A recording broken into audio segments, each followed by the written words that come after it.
22 তারিখটাকে কেন বেছে নেওয়া হলো? কারণ এই সময় আইবি ডিপার্টমেন্ট এবং অনেক সেন্ট্রাল গভর্নমেন্টের হাই র্যাঙ্কের অফিসার তারা কাশ্মীরে এসেছেন, এটা কোনোভাবে তাদের কাছে খবরটা গিয়েছিল, এই খবরটা আমরাও ব্রেক করেছি। এবার বিষয় হচ্ছে এই খবরটা তাদের কাছে পৌঁছলো কে? তাহলে কি সর্ষের মধ্যে ভূত আছে?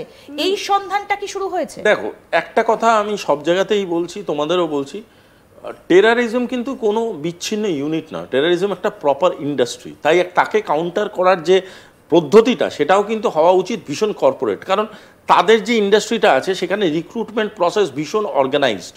আমি বারবার বলছি টেরারিজম অ্যাজ এ ইন্ডাস্ট্রি বোঝাটা খুব প্রয়োজনীয়। তাদের রিক্রুটমেন্ট প্রসেসটা সাংঘাতিক। শুধু রিক্রুটমেন্ট প্রসেস না, তাদের প্রক্রিয়রমেন্ট প্রসেস, যেখান থেকে তারা জিনিসপত্রগুলো আনে, তাদের ফান্ডিং প্রসেস, তাদের টেরিটোরিয়াল এক্সিস্টেন্সের প্রসেস, এই যে ছোটো ছোটো ছোটো ছোটো স্লিপার সেলসগুলো দিনের পর দিন আছে, তাদের কি করে রক্ষণাবেক্ষণ করতে হয়, তারা কি করে পেনিট্রেট করে, এগুলো কিন্তু খুব টেকনিক্যাল প্রসেস। এই যে ইউনিটসগুলো আছে, এই ইউনিটগুলোর এক্সিস্টেন্স সমাজের সব স্তরে থাকতে পারে, এটা উপেক্ষা করার কিছু নেই, এবং এটা ভাবার কিছু নেই যে সেটা আজকে আমাদের আশেপাশে নেই, নিশ্চয়ই আছে।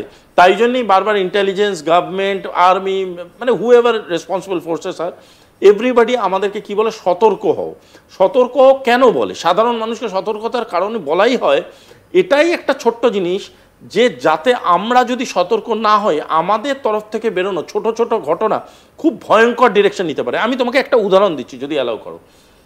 ব্যাপারটা হলো, ধরো তোমার বাড়িতে একজন পরিচারিকা আছে, আমি কিন্তু কোনো জাত পাত নির্বিশেষে একটা সাধারণ উদাহরণ দিচ্ছি।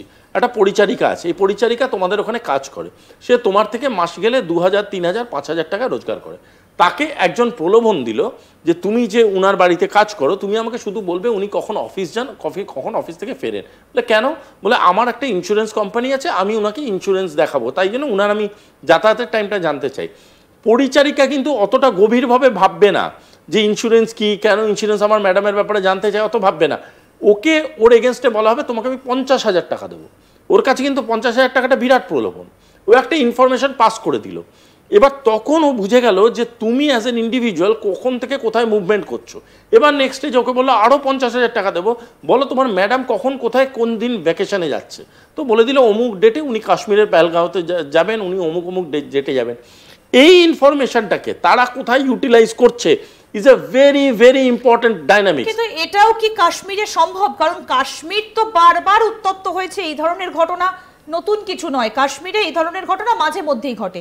কাশ্মীরবাসী তো ওয়াকিবহাল যে সেখানে সাধারণ মানুষকে ঢাল করে। কাশ্মীরের সাধারণ মানুষকে ঢাল করা আর কাশ্মীরে প্ল্যান্ড ওয়েতে সিভিলিয়ানসদের উপর অ্যাটাক করা দুটো কিন্তু আলাদা জিনিস। কাশ্মীরের মধ্যে স্লিপার সেলস আছে, কাশ্মীরের ভিতরে স্লিপার সেলস আছে। বাট তুমি যে প্রশ্নটা করেছিলে যে যারা এখান থেকে আইবির অফিসাররা গেছে বা এখান থেকে যে মানুষগুলো গেছে তাদের সোর্সের মধ্যে ভূত আছে কিনা, এই দুটো পার্সপেক্টিভ আলাদা। দেখো, আমি আবারও বলছি, গতকালও বলেছি যে যেভাবে অ্যাটাক হয়েছে ওই গ্রামের মধ্যে ইনফরমার আছে, আলবাদ আছে। যদি ইনফরমার না থাকতো ওইভাবে টাইম সেট করে অসম্ভব বলা। এবং কেন বাইসরন বেছে নেওয়া হয়েছে? কারণ সেটা একটা দুর্গম জায়গা, সেখানে পৌঁছতে অনেকটা সময় লাগে। এই রেসপন্স টাইমটা অনেকটা বেশি, এই রেসপন্স টাইমটার মধ্যে কাজটা করে বেরিয়ে যাবে। এবং শুধু তাই নয়, কাজের পেছনে যে গল্পগুলো আছে সেই গল্পটা যেন বাকি দেশবাসীর কাছে একটা আতঙ্কের বার্তা নিয়ে যায়। That was the TRP of the entire event. ওরা করতে চেয়েছে এমনভাবে যাতে আতঙ্কটা সবার মধ্যে নিয়ে যায় যে তোমরা যদি হিন্দু প্র্যাকটিশনার হও তোমাদের কিন্তু বিপদ আছে, তোমাদেরকে আমরা এভাবেই মারবো চিহ্নিত করে করে।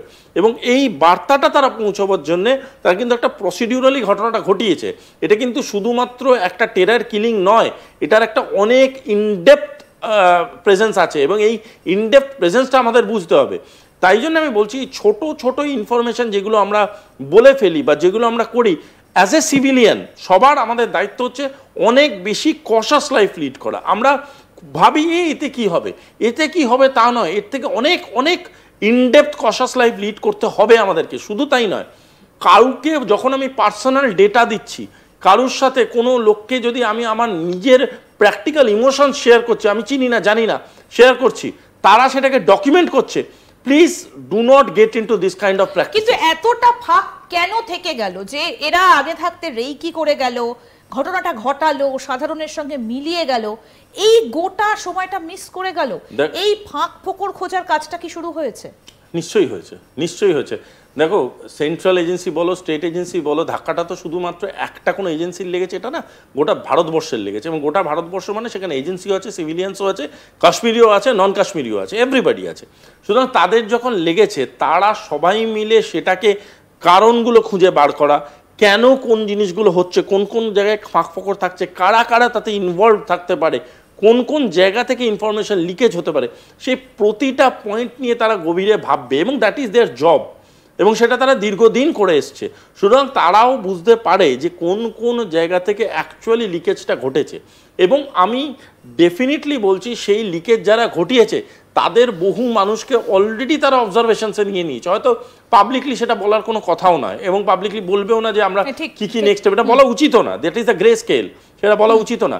তাদেরকে অবজারভেশনসে নিয়েছে, তাদের গত কিছু দিনের কি কি মুভমেন্ট, কে কোথায় গেছে, কার কার সাথে কমিউনিকেট করেছে, কিভাবে কমিউনিকেট করেছে, কোনো ফিনান্সিয়াল ট্রানজ্যাকশন হয়েছে কিনা, সেই ফিনান্সিয়াল ট্রানজ্যাকশনটা কে কার অ্যাকাউন্ট থেকে করেছে, কোন জায়গা থেকে কত টাকা এসছে, এই প্রতিটা ডিটেল একটা মানে মালার মতো করে জোড়া হবে। অ্যান্ড এই নেকলেসটা যখন তৈরি হবে তখন গোটা ইভেন্টটার মধ্যে যারা যারা জড়িত আছে এভরিবডি উইল বি পিনালাইজড। আজকের ডেটে দাঁড়িয়ে এই ইভেন্টটা is not a responsibility of only south block, north block, PMO, defence, NSA, no, এই গোটা ভারতবর্ষের প্রতিটা সাধারণ মানুষ, তোমার অফিসের বাইরের ফলওয়ালাটা থেকে শুরু করে রিক্সাওয়ালা থেকে শুরু করে যে আমার পরিচারিকা, যে আমার ড্রাইভার, যে আজকের ডেটে দাঁড়িয়ে যে মানুষটা টিভির সামনে বসে থাকার সময় পায় না সেই মানুষটা পর্যন্ত কেঁপে উঠেছে।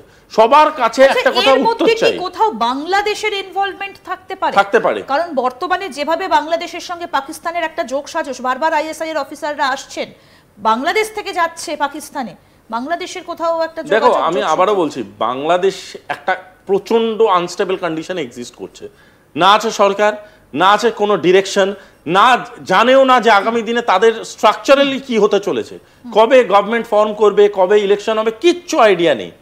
এরম একটা মানে কি বলবো, এরম একটা প্রভোকেটিভ সিচুয়েশনে বাংলাদেশ বাস করছে। যদি আমার মনের মধ্যে কোনো কুচিন্তা থাকে, Bangladesh is a very open territory. আমি যদি আজকে আইএসআই এর পার্সপেক্টিভে ভাবি, আমার মনেই হতে পারে যে বাংলাদেশে পেনিট্রেট করো, it is the easiest place to be in touch with India. তো সেখানে যদি বাংলাদেশে পেনিট্রেট করে, বাংলাদেশের মানুষকে যদি অর্থ নিয়ে তাদেরকে, বাংলাদেশের প্রচুর জেহাদি সংগঠন আছে, প্রচুর জেহাদি মাইন্ডসেটের মানুষজন আছে যারা ইন্ডিয়া ক্ষতিগ্রস্ত করতে চায় এবং ওপেনলি সেটা সোশ্যাল মিডিয়াতে তারা বুক ফুলিয়ে লিখেছে কালকের 22 তারিখে ঘটনার পরে। আজকের ডেটে দাঁড়িয়ে যদি সেই লোকগুলোকে কোনোভাবে ইউটিলাইজ করে থাকে যে কোনো মোটাসেই, অবাক হওয়ার কিচ্ছু নেই, এতে কোনো রকম অবাক হওয়ার কিচ্ছু নেই। এটা কি বৃহত্তর কোনো একটা জায়গা থেকে মনে হয় যে মিটিংটা দিল্লিতে কিছুদিন আগে হলো সিকিউরিটি কাউন্সিলের, তুলসী গাবার্ড এলেন, বিশ্বের তাবর তাবর দেশের যারা সিকিউরিটি কাউন্সিলের হেড তারা এলেন, সেখানে একটা আঘাত দেওয়ার চেষ্টা, সেই কারণেই কি এই অ্যাটাকটা? আরো দেখো অ্যাজ এ হোল যারা যারা এইসব ধরনের প্ল্যানগুলোকে এক্সিকিউট করে তারা তো স্ট্র্যাটেজিক্যালি তারাও তো রিসার্চ করে